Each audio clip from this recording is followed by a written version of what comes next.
What's up, everybody? Welcome to Buzzworthy TV. And I'm the girl, Lady T. Y'all, OMG, I had such a great weekend. So, you guys know I had to work, as usual. But, last night, I got an opportunity to go see All Eyes on Me. And I just wanted to come here and talk to y'all about the movie for a minute, okay?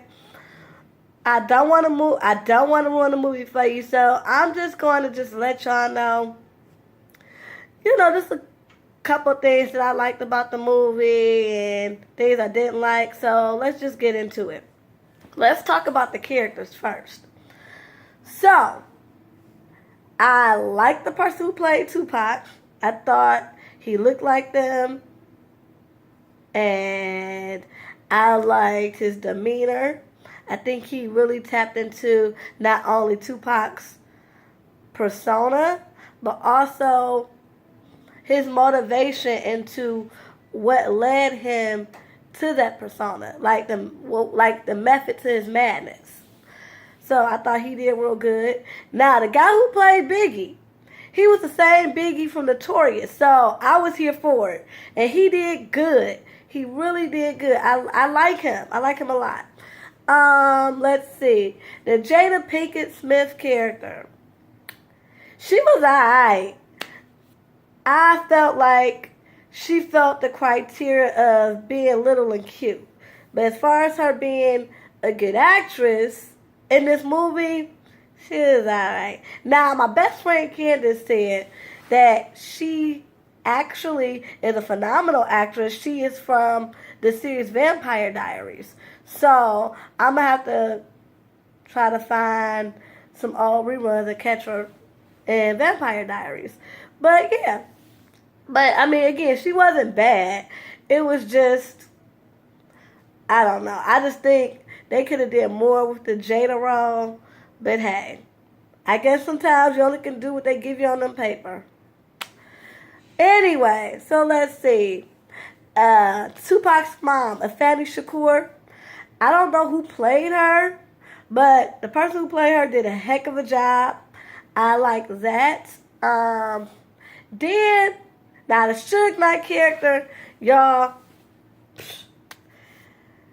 I don't know how the hell they found this man. Excuse me. First of all, he looked Filipino.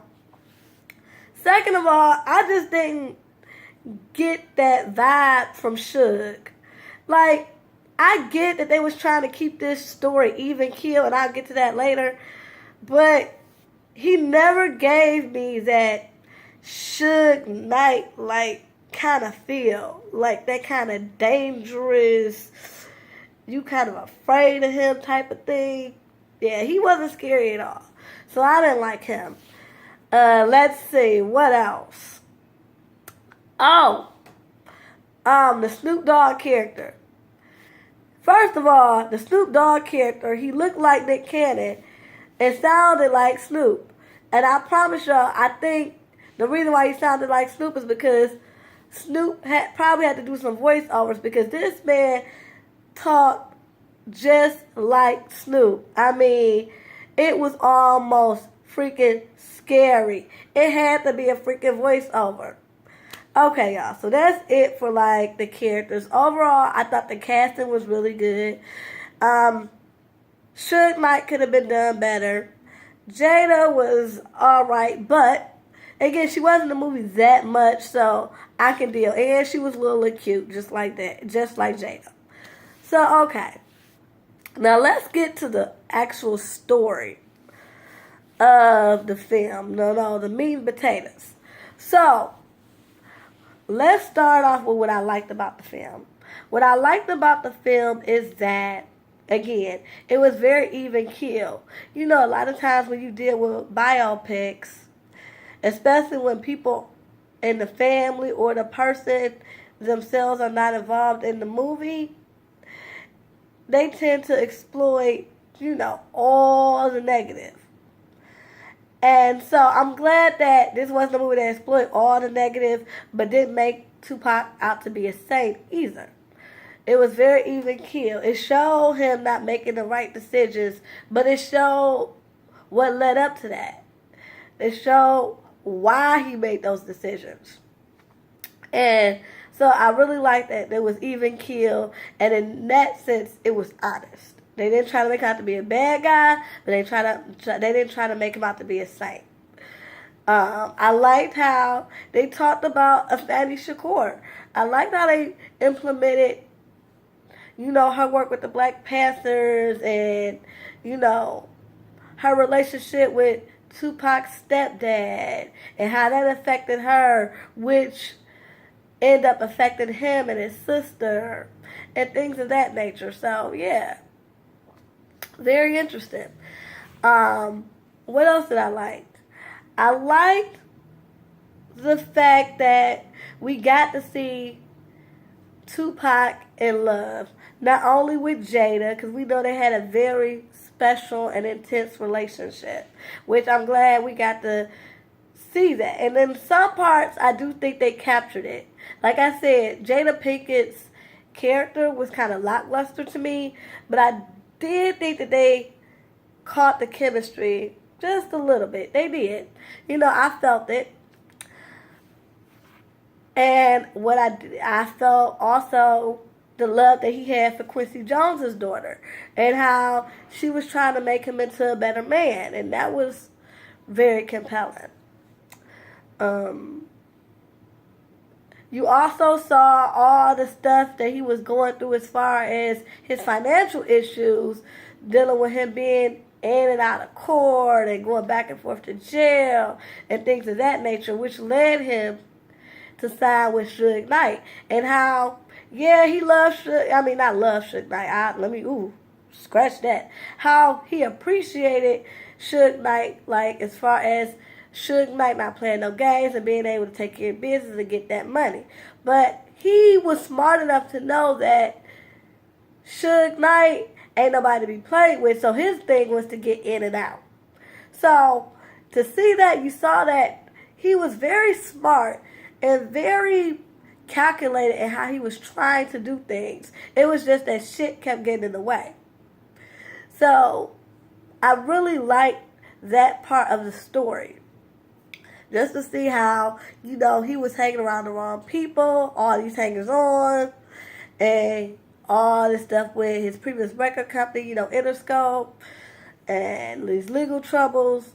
And like I said, how he even got with Death Row as a means to an end. He wanted to do better for himself, his family, and all that. And he wanted to do that without a lot of Suge's bullshit. He thought he could do it. So it was really good and interesting to see that aspect and to see that thought process. Because I think a lot of us didn't see that because we were so into the persona of thug life. And how everybody was about Death Row. And this East Coast nigga, all that.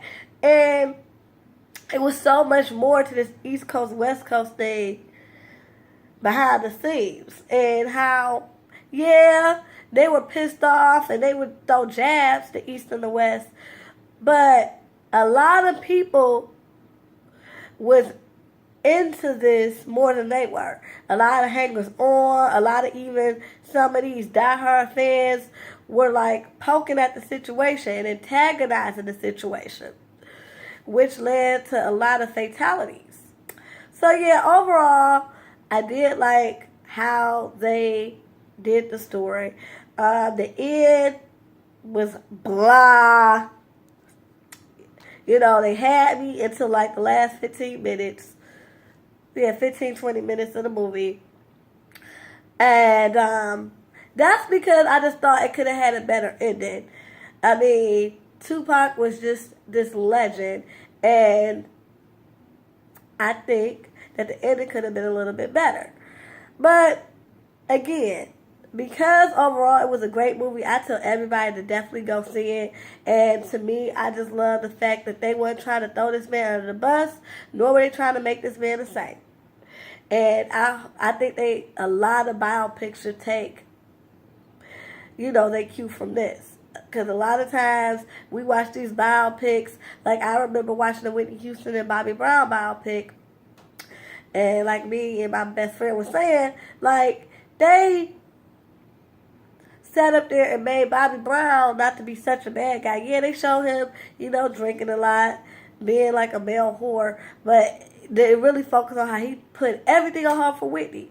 And he did, but it was so much more to that. Like, he wasn't no saint around here. Like, but they made him out to be the good guy. Same thing with a lot of other stuff. Like, you try to make people out to be, if they're a drug addict, they try to make them out to be drug addicts, and that's all they are. So I'm glad that this was like even keel. Like, me and my best friend was talking about how it was very balanced. So on that instance, you definitely want to see it. The end could have been a little bit better, but I'm going to let y'all be the judge of that. Overall, it was an excellent movie. Definitely go see it.